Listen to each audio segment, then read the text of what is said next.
לא, הוא לא יציק לחתול. תראה, החתול כבר זז ממנו. ראית? הוא כבר זז. כן, אבל... הנה, הוא הולך לחתולים, אבא. כן. אני לא חושב שהוא הולך להציק לחתול. בונה, הוא הולך, הוא מתעלל בהם. תראה.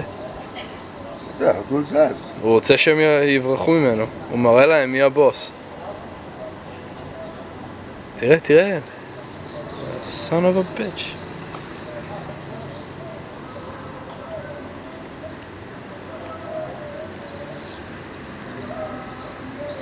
נראה מה יש שהבן אדם יעבור.